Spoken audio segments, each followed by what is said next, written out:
তারপর friend B, সেটা আমার হোম টাউনেরই ফ্রেন্ড, দিনাজপুরেরই ফ্রেন্ড। সো সে হয়েছিল কি যে সে হচ্ছে মেডিকেল ওরিয়েন্টেড ছিল, যে সে শুরু থেকেই মানে মেডিকেলের জন্য মানে মানে সেই পড়াশোনা করতো, সোজা বাংলা বলে কুত্তার মতো পড়তো আর কি। তো এখন সে অ্যাকচুয়ালি ভালো পড়াশোনা করতো, অ্যান্ড অ্যাকচুয়ালি সে মানে মেডিকেল ডিজার্ভ করতো, মানে ডিএমসি বা সোহরাওয়ার্দী বা হচ্ছে তোমার সলিমুল্লাহ, এই তিনটার মধ্যে সে মানে কোন একটা ডিজার্ভ করেই, মানে এতটাই সে মানে প্যাশনেট ছিল, এতটাই সে মানে ভালো মতো পড়াশোনা করতো। ইভেন ফ্রেন্ডরা তো আমরা তাকে ডাক্তার বলে ডাকতাম, ইভেন টিচার্সরাও তাকে অনেক সময় ডাক্তার বলে ডাকতো, কারণ টিচার্সরাও যে কোনো জায়গা থেকে কোশ্চেন করলে কেউ না পারলে ওটা শিওর ছিল যে ও পারবে। ওকে, যেমন মেডিকেল ওরিয়েন্টেড কোশ্চেন আর কি, ইনফরমেটিভ কোশ্চেনগুলো বা মেডিকেল টাইপের কোশ্চেনগুলো সে পারবে শিওর, ঠিক আছে।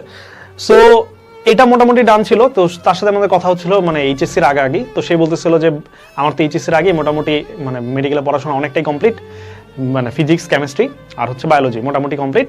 ও হচ্ছে ইংলিশ আর জিকে এই দুটা রাখছে হাতে, এই দুটা হচ্ছে সে অ্যাডমিশনে যায় পড়বে, কারণ সে হচ্ছে জিকে তো মানে কন্টিনিউসলি আপডেটেড হয়, আর যেগুলো তোমার আপডেটেড হয় না সেগুলো তো মুখস্থের ব্যাপার, সেগুলো যদি এত আগে পরে ভুলে যাবে। ওই জন্য সে অ্যাডমিশনে যায় শুধুমাত্র ইংলিশ আর জিকে পড়বে। ইংলিশও মোটামুটি সে ভালো পারতো, সে মেইন টার্গেট যেটা বলতেছিল যে আমি অ্যাডমিশনে 3 মাস যে টাইম পাবো আমি শুধুমাত্র জিকে পড়বো, বাকি পর আমার ডান, অ্যান্ড এগুলো আমি জাস্ট রিভিশন দিব তখন অ্যাডমিশন টাইমে, আর হচ্ছে এদিকে আমার জিকে নতুন করে পড়বো, এই সে তার প্ল্যান। তার মানে তার কনফিডেন্স কোন লেভেলে বুঝো, অ্যান্ড তার পড়াশোনা কোন লেভেলে বুঝো। অ্যান্ড অ্যাকচুয়ালি সে ভালো পড়াশোনা করছিল, অনেক মানে সেরা লেভেলে একটা পড়া দিছিল। বাট ঝামেলা যেটা হইলো অ্যাডমিশন টেস্টের দিনে, অ্যাডমিশন পরীক্ষার সময় সে তার রোল টোল এগুলো ভুল দাঁড়াইছিল, ঠিক আছে। তো এক্সামের শুরুতে যখন সে এই কাজটা করছে, দেন সে প্যানিক অ্যাটাক খাইছে, যে সে চিন্তা করতেছে যে আমি মানে এতটা পরিশ্রম করছি, আর সবাই পারে মোটামুটি, ঠিক আছে। অ্যান্ড সবার এক্সপেকটেশন আছে যে সে হচ্ছে মানে বাংলাদেশের টপ 3 মেডিকেলের মধ্যে কোনটা চান্স পাবে শিওর। বাট দেখা গেল যে সে ওই শুরুতেই এক্সামের মানে শুরুতেই রোল টোল ভুল পূরণ করার জন্য প্রচণ্ড নার্ভাস হয়ে গেল। অ্যান্ড পরে স্যারদের সহযোগিতায় তার হচ্ছে মানে খাতা ঠিক করা হয়েছে, চেঞ্জ করা হয়েছে কিনা অত ডিটেলস শোনা হয়নি পরে আর, তো কোনোভাবে সে পরীক্ষা দিছে আর কি, ঠিক আছে। অ্যান্ড শুরুতেই যে সে নার্ভাসনেসটা পাইছে সেটা সে ওভারকাম করতে পারে নাই, যার ফলে তার পুরো এক্সামটাই খারাপ হয়ে গেছে।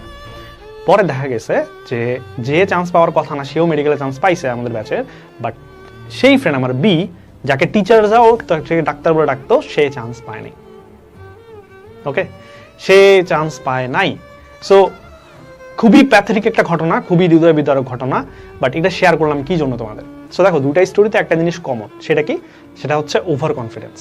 যে ভাই তুমি যতই ট্যালেন্টেড হও, never ever become over confident.